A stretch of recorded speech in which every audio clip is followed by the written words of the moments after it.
Hey, it's me! And after my last review video, I decided to go even further back in time. That's right, today we're gonna do the NES. Yeah, I'm being told now we do not have access to that. So today, I guess we're doing the Game & Watch.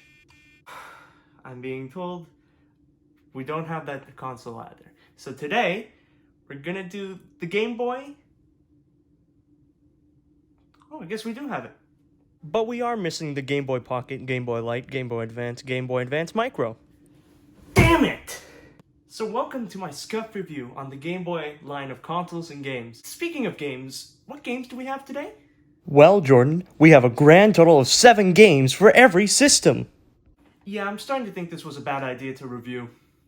Now, the Game Boy was released in 1989 to an amazing success, with the Game Boy and Game Boy Color alone selling 118.69 million units, and the Game Boy Advance series selling 81.51 million units. Now, of course, this may not be the most extremely accurate set of numbers, as my research for this video was a quick glance at Wikipedia and then straight into the script.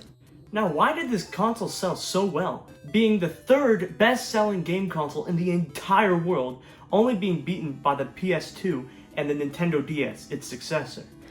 At the time, the competition was most notably the Atari Lynx and the Sega Game Gear, which both had nice backlit screens and good games to go along with it, and the Game Boy looked like a gray puke screen with no backlight.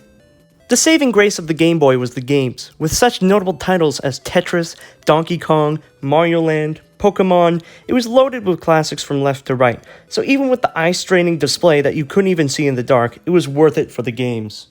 Now, this bit isn't scripted at all, but back when we got the Game Boy Advance and I wanted to get some games for it, we actually bought this version of Pokemon, Pikachu Edition, but the thing is, we got ripped off, and the game actually doesn't save properly, so, and also at the front, it says just Game instead of where it should say Game Boy, so, yeah, don't do that. Now, because getting packages are a bit hard right now, the only way I can experience these great classic gems is by emulating them on my calculator. So now I can finally play Super Mario Land during my math tests! Now let's talk about the console itself. Now, just a quick word before we start. The console we bought, actually, we expected it to be broken because we bought it broken expecting to fix it. But we turned it on and it worked perfectly. These things are so resilient they even survive nuclear blast.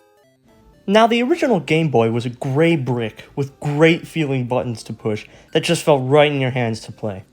The speakers for a handheld are fantastic. They're very loud for these small speakers. They're even sometimes louder than my TV. Now, as I mentioned before, the display was terrible to look at and displayed only the colors vomit green, gray, and dull green. It didn't have a backlight, so you couldn't even see it properly. You actually had to adjust the contrast on the console to see it properly, because 1, you couldn't see it in the dark because no backlight, and 2, the daylight actually affected how you would see the game. Now, what's confusing is when the Game Boy Light was released, it had a backlight, hence the name, and that came out before the Game Boy Color, but the Color went back to no backlight. How does any of that make any sense? Now, for power, this behemoth consumed 4 AA batteries, but lasted for a pretty long time.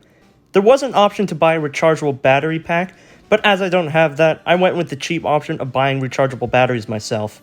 Now on to the color! The Game Boy Color had, of course, a color display that, would you have guessed it, displayed color. Now, it had the same button layout as the original Game Boy and felt just right to hold in your hands. Now, my model was a bit scratched up, but that doesn't really matter to me, as long as it still works, which it does, and pretty well. Now, this only took 2 AA batteries and lasted for a bit less longer than the original Game Boy, which was a huge step up, as I didn't have to buy new batteries every day to play Donkey Kong Country. But again, like I mentioned, there was no backlight to the console, which did not make any sense, so playing in the dark was still not an option unless you had a special lamp or a light. Now on to the final console that we own, the Game Boy Advance SP. Now, this is actually the special Legend of Zelda edition, and the model looks pretty dang good. Now, this model is actually the revised model, and it's the AGS 101 model, and not the AGS 001. Now, in non-nerd terms, all this meant is that this model had a button to improve the backlight, which made the screen brighter and made it so good to look at. Now, this model of Game Boy finally came with a rechargeable battery pack, already built into the console, which made it so much easier to power and use. It was also the first model of Game Boy to introduce the whole clamshell design, that the whole console would fit and fold right in your pocket, nice and easy. So finally, I can play Spider-Man 2 during my math exam. Oh no wait, sorry, that was Jimmy Neutron the game, but I swear I have Spider-Man 2. So that's about it for the Game Boy. It was a feisty little console that refused to die, and I'm glad it didn't. Now, if you'll excuse me, I have to get back to studying for my math test.